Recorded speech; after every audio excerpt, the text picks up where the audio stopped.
যখন থেকে আমরা জন্ম নিয়েছি আমাদের মস্তিষ্ক তখন থেকেই কাজ করে যাচ্ছে। আমাদের শরীর শোবার সময় তো আরাম করে, কিন্তু মস্তিষ্ক কখনোই আরাম করে না। সে ওই সময়ও চিন্তা করে, যার ফলাফল আমরা স্বপ্ন দেখি। আমাদের শরীরের সমস্ত কাজই মস্তিষ্কই চালনা করে। কাজ ভালোভাবে করার জন্য মস্তিষ্ককে একটু রেস্ট দেওয়া উচিত। আজকের ভিডিওতে আমরা বলবো যে মৃত্যুর আগে আমাদের মস্তিষ্ক কি চিন্তা করে।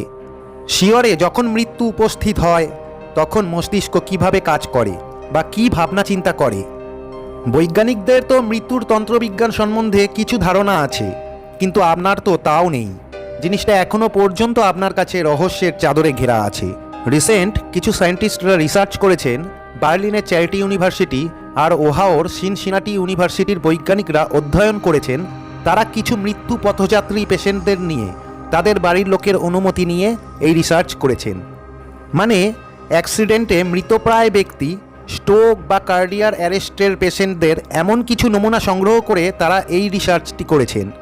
তারা রিসার্চে জেনেছেন পশু পাখি আর মানুষের মস্তিষ্ক মৃত্যুর পূর্বে ঠিক একই আচরণ করে। এর সাথে সাথে এরকম একটা সময় আছে যে মস্তিষ্ক কিছুক্ষণের জন্য কাজ করা বন্ধ করে দেয়। বৈজ্ঞানিকদের অধ্যয়নের বিষয় ছিল শুধু মৃত্যুর পূর্বে মস্তিষ্ক কী চিন্তাভাবনা করে তাই নিয়েই নয়, মৃত্যু থেকে বাঁচার উপায় সম্পর্কে মস্তিষ্ক কী চিন্তাভাবনা করে সেটাও রিসার্চ করা। ব্রেন ডেথ সম্পর্কে যে কিছু তথ্য আমরা আজ পর্যন্ত জেনেছি সেগুলি সবই প্রায় পশুদের নিয়ে রিসার্চ করা হয়েছিল। মৃত্যুর সময় আমাদের মস্তিষ্কে ব্লাড প্রেশার বা সমস্ত শরীরের ব্লাড প্রেশার বা ব্লাড প্রবাহ করা থেমে যায়, ফলে মস্তিষ্কে অক্সিজেনের ঘাটতি দেখা যায়। দ্বিতীয়ত, সেরিব্রাল স্কিনিয়ার পরিস্থিতিতে প্রয়োজনীয় রাসায়নিক পদার্থ কমে যায়, যার ফলে মস্তিষ্কের ইলেকট্রিক্যাল অ্যাক্টিভিটি সম্পূর্ণরূপে শেষ হয়ে যায়। তৃতীয়ত, এটা মনে করা হয় যে মস্তিষ্ক শান্ত হওয়ার এই প্রক্রিয়া এই জন্যই হয় যে ক্ষুধার্ত নিউরন যতই রস নির্গত করুক না কেন সেগুলো কোনো কাজ করে না, কারণ মৃত্যুর সময় উপস্থিত। চতুর্থত, শরীরের সব দরকারি আয়নগুলো মস্তিষ্কের কোষ ছেড়ে বেরিয়ে যায়, যার ফলে অ্যাডিনোসিন ট্রাইফসফেটের যোগান কমে যায়। এটি একটি জটিল রাসায়নিক যা পুরো শরীরে হরমোনের যোগান দেয়।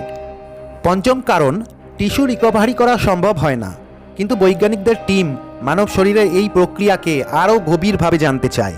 এই জন্য তারা কিছু পেশেন্টদের মস্তিষ্কের নিউরোলজিক্যাল গতিবিধি লক্ষ্য করছেন। ডক্টরের তরফ থেকে নির্দেশ দেওয়া হয়েছিল ইলেকট্রোসিসের মাধ্যমে অজ্ঞান অবস্থা থেকে পেশেন্টদের বাঁচিয়ে তোলার চেষ্টা যেন না করা হয়। বৈজ্ঞানিকরা দেখলেন 9 জন পেশেন্টের মধ্যে 8 জন পেশেন্টের মস্তিষ্কের কোষগুলো মৃত্যু থেকে বাঁচার চেষ্টা করছে। তারা দেখেছেন যে হার্টবিট বন্ধ হয়ে গেলেও মস্তিষ্কের নিউরন আর কোষগুলো তখনও কাজ করে চলেছে। নিউরনের কাজ করার প্রক্রিয়া কিছুটা এই রকম যে তারা দরকারি আয়নগুলো নিজের মধ্যে শুষে রাখে আর নিজেদের মধ্যে বিদ্যুৎ প্রবাহের সঞ্চালন করে, যার ফলে এরা ছোট ছোট ঝটকা বা শক মারতে পারে। বৈজ্ঞানিকদের মতে মস্তিষ্কের নিউরনগুলো এই রকমভাবে কাজ করার জন্যই বোঝা যায় যে সে মরতে চায় না। নিউরনের এই প্রক্রিয়ার ফলে যে রক্তগুলো তখনও চলাচল করছিল ওই রক্তগুলোকে কাজে লাগানোর চেষ্টা করে সেখান থেকে অক্সিজেন আর আরও রাসায়নিক পদার্থ গ্রহণ করে। বৈজ্ঞানিকদের মতে যখন শরীরের মৃত্যু হয় আর মস্তিষ্কের রক্তপ্রবাহ বন্ধ হয়ে যায় তখনও অক্সিজেনের অভাব পেয়ে নিউরনগুলো বাকি দরকারি পদার্থগুলোকে একত্রিত করে জমা করার চেষ্টা করে, আর এই ধীরে ধীরে গঠন করার প্রক্রিয়া পুরো মস্তিষ্ক জুড়েই ঘটতে থাকে। একে আনডিপ্রেসিভ ডিপ্রেশন বলা হয়। এর পরের পরিস্থিতি ডিপোলারাইজেশন অফ ডিফিউশন, যাকে চলতি কথায় সেরিব্রাল সুনামি বলা হয়। ইলেকট্রিক কেমিক্যাল ব্যালেন্সের কারণে মস্তিষ্কের কোষ নষ্ট হয়ে যায়, যেখানে প্রচুর পরিমাণে থার্মাল এনার্জি রিলিজ হয়। এরপরে মানুষটির মৃত্যু হয়। কিন্তু বৈজ্ঞানিকরা দাবি করেন আজকের দিনে মৃত্যু তো নিশ্চিত, কিন্তু ভবিষ্যতে মানুষের মৃত্যু নিশ্চিত এটা পরিষ্কারভাবে বলা যাচ্ছে না। জেমস টিয়ার বলেছেন এক্সপেন্সিভ ডিপোলারাইজেশনের সাহায্যে কোষের পরিবর্তন শুরু হয়ে যায় আর মানুষটির মৃত্যু ঘটে, কিন্তু এটাই ফাইনাল নয়, কারণ ডিপোলারাইজেশনকে হরমোনের ঘাটতি যোগান দিয়ে এটাকে পরিবর্তন করা যায়। যদিও এই প্রক্রিয়াটি করতে এখনও বেশ কিছু সময় লাগবে। প্রেয়ার বলেন মৃত্যুর পূর্বে এই আঞ্চলিক সম্পর্কে জানা খুবই কঠিন হবে।